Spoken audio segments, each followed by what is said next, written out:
There's a kind of slavery most people never see. It's not enforced by chains or guards or laws. It's enforced by your own chemistry, by desire itself. You scroll, you stare, you fantasize, you repeat. You chase a hit of dopamine, call it freedom, and drown in it every day. But here's the thing Machiavelli would tell you, the one thing the modern mind refuses to face. Whoever controls what you desire controls you. Look around. Every ad, every image, every social feed, it's not just entertainment, it's architecture. Psychological warfare designed to shape what you find desirable, to keep your instincts hooked on illusions and your will bent toward consumption. And you think you're choosing, you think your preferences are your own. They're not. They're cultivated, engineered, weaponized. The sexualization of everything isn't an accident, it's a strategy. Because nothing is more predictable than a human being who is enslaved by lust. It's the easiest emotion to provoke, the hardest to master, and the most profitable to exploit. You can control an angry man, but not for long. You can control a fearful man, but he'll eventually resist. But a man controlled by his own craving, he'll chain himself. Machiavelli understood this long before social media existed. He knew that passion was the enemy of power, not because passion is bad, but because it blinds reason. A prince, he wrote, must learn how not to be good. What he meant wasn't moral corruption, it was self-mastery. To rule others, you must first rule yourself. And nothing enslaves the ruler faster than his own appetites. So what does it actually mean to desexualize your brain? It doesn't mean rejecting desire. It means reprogramming your relationship with it. It means treating lust the way a general treats fire, a tool for strategy, not a master to obey. Let's strip it down to its core. The sexual instinct is ancient, primal, raw. It's the biological engine of your genes trying to outlive you. It has no interest in your purpose, your goals, or your peace. It just wants to survive through you. The modern world discovered how to hijack that instinct, to turn reproduction into distraction and desire into dependence. Every algorithm you interact with today knows your weakness better than you do. It knows what kind of faces make you pause, what kind of movement catches your eye, what color, tone, or curve holds your attention for half a second longer, and from that it builds your cage. The desexualized mind doesn't live in that cage. It walks through the same world, but it sees differently. It doesn't flinch at the bait. It doesn't assign worship to flesh. It observes desire without drowning in it. That's the first step, detachment through awareness. Because the moment you see how easily your instincts are manipulated, you start to realize how much of your choice isn't really yours. This is why Machiavelli separated virtue from passion. Virtue wasn't morality, it was strength of character, the ability to impose your will upon chaos. The desexualized mind is built from that same principle. It's not numb, it's sovereign. It can feel temptation without being ruled by it. It can experience attraction without surrendering power. That's not repression, that's command. Let's make it real. Picture the Roman general Scipio Africanus, the man who destroyed Carthage, conquered Hannibal, and refused to claim his war prizes. When he was offered a captured maiden, beautiful, noble, everything a man could want, he sent her back untouched to her fiancé. His soldiers couldn't understand it. But Scipio knew what most men never will. The strongest man is the one who can possess but chooses not to, because every indulgence has a price and the cost is clarity. Contrast that with Antony, the Roman general who fell to Cleopatra, one of the greatest commanders of his era, destroyed not by battle but by infatuation. History isn't kind to those who mistake pleasure for purpose. Cleopatra didn't conquer Rome with armies, she conquered it with seduction, and the empire paid the price. That's the pattern. Every empire falls from within before it ever falls from without, and that collapse begins in the mind, with the corruption of focus. The moment lust becomes more compelling than discipline, the line between king and slave disappears. Now let's bring that into the present. Today, your Cleopatra isn't a queen, it's a screen. She glows in pixels, whispers through notifications, reshapes your brain every time you scroll. The average man today sees more sexual stimuli in 1 week than a medieval king saw in his entire lifetime. You think that doesn't affect your mind, your dopamine system, your ability to feel satisfaction, to stay still, to think clearly. It absolutely does. You're training your brain to crave novelty, not connection. You're replacing pursuit with paralysis. The more you chase stimulation, the less you can hold focus. That's not evolution, that's erosion. So what does the Machiavellian mind do in a world like this? It doesn't run, it recalibrates. Step 1, recognize that lust is leverage. When someone can provoke it in you, they hold the remote control to your mind. Step 2, reframe sexuality as energy, not identity. It's not who you are, it's what you can channel. Think of it as a creative force, not consumption fuel. When you stop treating desire as something to satisfy and start treating it as something to transform, you begin to understand what ancient mystics and strategists were trying to say in different languages. Mastery over self is mastery over life. Think of Leonardo da Vinci. The man painted, engineered, dissected, composed, but what few people realize is how strict he was with himself. He practiced continence, not out of morality, but out of mental discipline. He believed the same energy that drives sex could fuel genius if directed upward, not outward. It's no coincidence that the Renaissance was full of thinkers who understood restraint as a form of power, because restraint isn't denial, it's control. And control is what creates greatness. But most people today confuse freedom with indulgence. They think saying yes to every impulse is liberation. It's not, it's a dependency. A man who cannot say no to his urges isn't free. He's a puppet of biology. That's what Machiavelli warned rulers about. Never let your private weaknesses become public leverage, because every desire you can't control is a weapon waiting to be used against you. And make no mistake, it will be used. In politics, they use honey traps. In business, they use seduction tactics disguised as flattery. In the media, they use it to keep you scrolling, clicking, and consuming. Even in personal relationships, lust is often the Trojan horse, the emotion that bypasses logic and gives someone unfiltered access to your mind.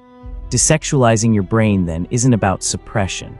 It's about building an internal firewall, a cognitive distance between impulse and action. You start to observe what triggers you, why it does, and who benefits from it. That's how power begins, not by controlling others, but by reclaiming control of yourself. It's the same principle Stoics taught under different names: temperance, logos, reason. Machiavelli simply applied it to the game of survival and leadership. He understood something brutal but true. If you can't control what excites you, someone else will use it to control you. And here's where it gets darker. When you desexualize your brain, you'll start to see how much of the world's beauty is manufactured to manipulate, how marketing has turned lust into an economy, how validation has become currency. You'll realize that most people are addicted not to sex itself, but to the illusion of desirability, to feeling wanted, to being looked at, to being chosen. The brain equates attention with survival, and that's how modern systems trap you. They don't have to make you fall in love. They just have to keep you slightly aroused and endlessly distracted. But when you desexualize your brain, all of that loses its grip. You stop responding automatically. You stop needing to prove your worth through attraction. You stop being predictable. That's where true psychological power begins: unpredictability. The ability to remain centered in a world that's built to unbalance you. When you stop being predictable, the world starts to show its real face. You'll notice how people react differently when they can't pull you in with seduction, how uncomfortable they become when their charm bounces off your silence. Because for most, sexuality is their primary weapon. It's how they gain attention, influence, leverage. Take that away, and they're left with nothing but words. That's when you see the real person behind the mask. Most people never reach that point because they've never seen what it feels like to walk through life without that constant fog of craving. They think desire is life. They think if they don't chase it, they'll become numb, mechanical, joyless. But here's the paradox: when you desexualize your brain, you don't lose pleasure, you gain perception. You start to feel things again, deeply and clearly, not through the distortion of hunger, but through the calm of awareness. See, the sexualized mind is always reaching, never resting. It can't enjoy beauty without wanting to possess it. It can't look at someone without judging or comparing. It turns every moment into a transaction, and that constant tension drains you. It's why so many people feel restless, empty, even after satisfaction. They've mistaken stimulation for fulfillment. They feed the body but starve the mind. Machiavelli would call that poor governance. A ruler who indulges every petition, who never enforces restraint, eventually destroys his own kingdom. Your psyche works the same way. If every impulse becomes a command, if every craving is obeyed, your mind becomes chaotic, a realm ruled by rebellion. To desexualize your brain is to restore the hierarchy of power inside you. The intellect returns to its throne. Instinct takes its rightful place, not as king, but as servant. That's when clarity returns. You think faster, move cleaner, decide with precision. You become less reactive, more strategic. You start to see what others miss, the emotional manipulations hidden behind flirtation, the desperation behind attention-seeking, the subtle exchanges of control happening beneath every interaction. And you begin to realize people who live through desire are easy to read. They broadcast their vulnerabilities in every glance. They try to impress, to seduce, to be seen. But the desexualized mind doesn't perform. It doesn't compete. It simply observes, and that calm presence is what makes it magnetic. The irony, the less you chase attraction, the more it chases you. Because control is the rarest trait in the modern world. Everyone's loud with desire, desperate for validation, hungry for stimulation, and then someone walks in who doesn't need to prove anything, who can sit in silence and still radiate composure. That's power, real, quiet power. But let's be honest, it's not easy to get there. The process of desexualization isn't comfortable. It feels like withdrawal because it is one. You're detoxing from one of the strongest neurochemical addictions in the human brain, and the world doesn't make it easier. Every corner of modern life is designed to keep you hungry, not for food or meaning, but for attention, stimulation, release. Because a distracted mind is a compliant one. So the question becomes, how do you fight back? Not by running from temptation, but by reconditioning your response to it. You train yourself the same way Machiavelli trained princes to deal with flattery, not by ignoring it, but by studying it. You watch it without reacting. You let the stimulus pass through without attachment. Every time you do, your control grows. When you see an image meant to provoke lust, don't avert your eyes like a coward. Observe it like a scientist. Notice how it tries to hijack your attention, how it stirs emotion, how it triggers imagination. And then do nothing, just observe. In that pause lies your power. You are teaching your brain that not every signal requires a response. That's how you rewire the system. Over time, something remarkable happens. The same triggers that once enslaved you start to lose their hold. The emotional reaction weakens. The image becomes data. The fantasy becomes noise. And you become untouchable. That's when you start to operate from what Machiavelli would call cold clarity, the ability to see truth without distortion. Most people never achieve it because they're always filtering reality through emotion, anger, desire, fear. But the desexualized mind sees without filters. It doesn't confuse pleasure with purpose, attraction with value, or affection with loyalty. It moves through the world like a strategist, not a dreamer. Take Napoleon. The man was not emotionless, he was calculated. He understood that passion was useful as a weapon, but lethal as a weakness. He inspired fanatic loyalty from his soldiers, but rarely let sentiment cloud judgment. When he became infatuated, when he stopped thinking strategically, that's when his empire began to crumble. Every fall from power begins with emotional indulgence. The same rule applies to your personal empire, your career, your reputation, your focus. Every moment you spend lost in fantasy is a moment stolen from mastery, and mastery is what makes desire meaningful. Because when you redirect that same energy, that same fire that drives lust, into creation, discipline, or purpose, it transforms into something far greater than pleasure. It becomes momentum. That's what the ancient Stoics and mystics meant when they spoke of transmutation. It wasn't mysticism, it was psychology.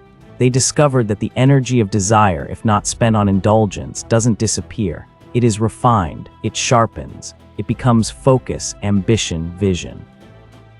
Desexualizing your brain isn't killing the fire, it's forging it into steel.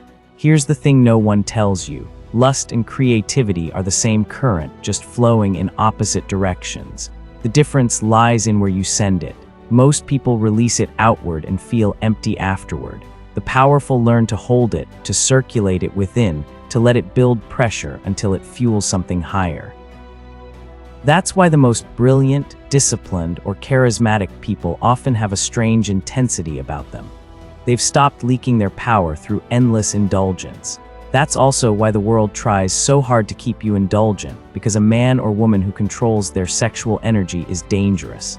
They can't be easily distracted, seduced, or bought. They move differently. They see through manipulation. They operate from calm, not craving. And calm minds are unpredictable, which means they can't be controlled. Machiavelli's advice to princes wasn't to suppress emotion, but to master it, to use it like a tool. He understood that every passion, if controlled, becomes a source of influence, but uncontrolled, it becomes your downfall. The same principle applies here. Desexualization isn't a rejection of humanity, it's the refinement of it. You can still love. You can still feel attraction, connection, warmth, but those things are no longer compulsions, they're choices. You no longer chase what's pretty, you're drawn to what's powerful. You stop confusing intensity for intimacy. You stop mistaking chemistry for compatibility. You stop losing yourself in people who offer stimulation but no substance. And once you reach that level, everything changes. You start noticing the subtle mechanics of desire in others, the insecurity behind their flirtation, the hunger behind their charm. You see how people use seduction as negotiation, how they weaponize attention, how they test for weakness through allure. You can play that game if you choose, but now from the top of the board, not as a pawn. This is what makes the desexualized mind Machiavellian. It sees the world as it is, not as biology wishes it to be. It recognizes that desire can be used strategically, to inspire, to influence, to command, but never to consume. Because once you start consuming what you should be directing, your power begins to decay.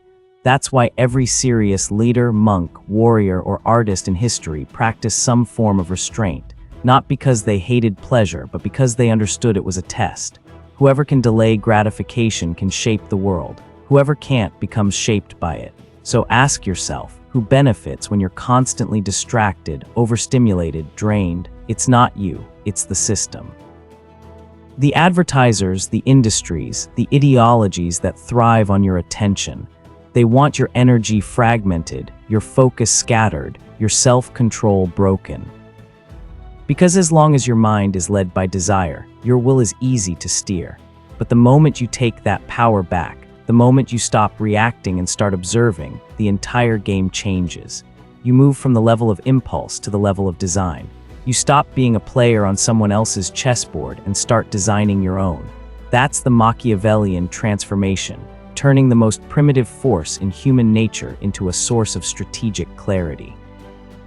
When you can look at temptation and remain still, when you can feel attraction and stay composed, when you can experience desire without needing to feed it, you become untouchable. Not cold, not numb, just in control. The deeper you move into this discipline, the more you realize how blind you used to be. You start noticing how entire systems of culture, art, even rebellion were built on selling you arousal disguised as meaning. Music videos, dating apps, self-help books, all whispering the same primitive command, chase. But the desexualized mind doesn't chase anymore. It watches, it listens, it calculates, and because it doesn't chase, it can choose. That's what real freedom feels like, not the freedom to do anything, but the freedom not to. When you no longer feel compelled by every flash of beauty or every hint of attention, the world stops controlling you through scarcity. You realize that nothing is rare once you stop needing it. People sense that detachment, and it changes how they treat you. The manipulative lose their script, the seductive lose their leverage. You start to see a quiet reversal of power. Those who once provoked you now try to please you. Machiavelli understood this inversion. He wrote that love is unreliable, but fear commands respect. What he meant wasn't cruelty, it was the psychology of influence. People fear losing what they can't manipulate. And when you stop being driven by lust, you become that unmanipulable. You become an unsettling presence in a room full of people addicted to attention. They can't predict you, can't pull you into their rhythm. You set your own. There's a reason monks, samurai, and philosophers across civilizations reached the same conclusion through different languages. The mind cannot rise while it's enslaved by the body. They weren't preaching moral purity, they were preserving clarity. A man ruled by his senses can't rule anything else. But here's the subtlety: desexualization isn't about rejecting the body. It's about understanding it as instrument, not identity. You respect its hunger, but you decide when it eats. You honor its chemistry, but you choose its direction. That's the art Machiavelli applied to politics: rule with firmness, grant indulgence with intention, never out of weakness. The same law applies internally. There will be moments when desire hits you like a wave, strong, irrational, sudden. You'll feel the pull, the urge to surrender, the old reflexes begging to take over. And that's when the real test begins. Don't fight it with panic. Let it burn. Watch it without judgment. In that moment, you're not losing control, you're forging it. Because mastery isn't the absence of temptation, it's calmness in its presence. Every time you resist, you store energy. That energy becomes gravity, the invisible force people start to feel when you enter a room. They can't explain it, but they sense something different: composure. Power without noise. That's what kings used to cultivate: presence. Not charm, not beauty, but command. The kind that makes people lower their voices when you speak. When you desexualize your brain, you start generating that naturally.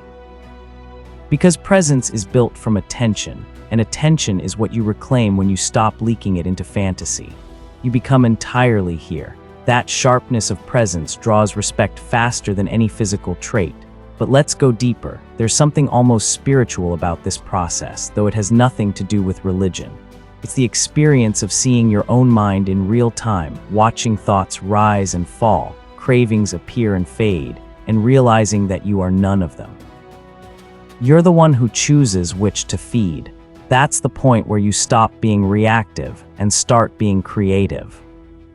Because once the sexual charge no longer dictates you, it becomes available for something else. Your focus deepens. Your work takes on intensity. You start producing, not just consuming. You stop waiting for inspiration and start generating it. That's transmutation, the old alchemist's secret. Turn base desire into gold by changing its direction.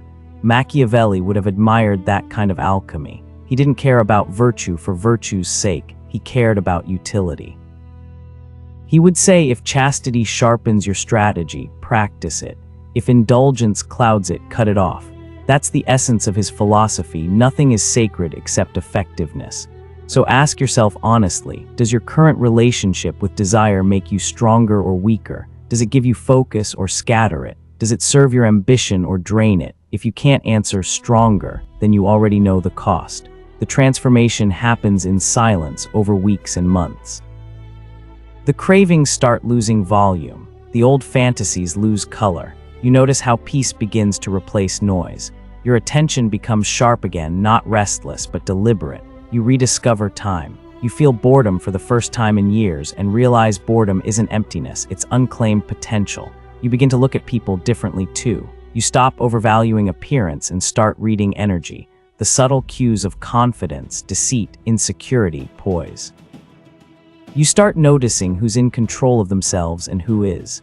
That alone rewrites your entire social life. You gravitate toward minds, not bodies. You choose allies, not distractions. And here's the quiet irony. When you reach that point, your attractiveness multiplies. Not the shallow kind that comes from looks, but the deeper kind that comes from mystery. Because mystery is what's left when someone can't decode your motives. Everyone else is transparent, craving, signaling, reacting. You're opaque. And that opacity is magnetic. But the moment you start chasing again, it disappears. Because mystery requires restraint. It's the silence between notes that makes the music. The desexualized mind understands that. It plays with tension instead of collapsing under it. At this stage, something shifts. The energy you used to waste on obsession turns into focus so strong it feels like aggression. You start finishing things faster, speaking less, thinking deeper. You develop an almost intimidating calm. People sense it and either respect it or fear it, but they never pity it. That's the aura of sovereignty, the same aura Machiavelli described in The Prince. the ruler who commands without shouting, who moves without hurry, who sees without revealing. When you reach that state, you realize that desexualization was never about purity. It was about power conservation. Every time you resist the pull of indulgence, you keep the current inside your system. That current turns into will, and will, not luck, not love, not talent, is what builds empires. Now here's the real challenge. Can you live in the modern world and stay that way? Can you walk through constant stimulation and remain unprovoked? Because abstinence in isolation is easy.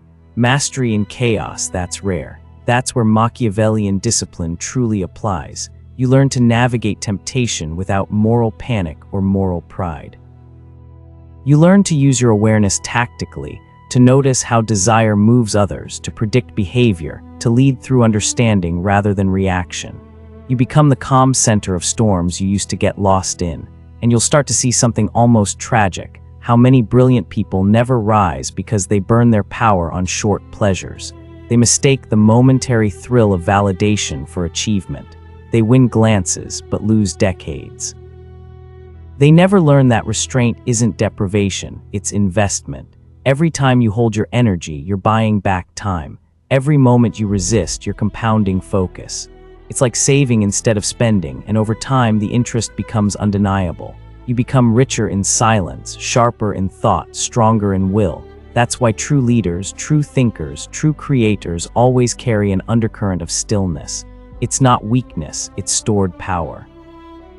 They've learned what most never will. Control is not repression, it's precision. And when you reach that precision, desire itself transforms. It no longer drags you, it serves you. You can use it to write, to build, to command, to connect, without losing yourself in the process. That's when you've truly desexualized your brain. You haven't killed desire, you've domesticated it. You've turned the wildest animal in the psyche into a loyal ally. From there, life feels different.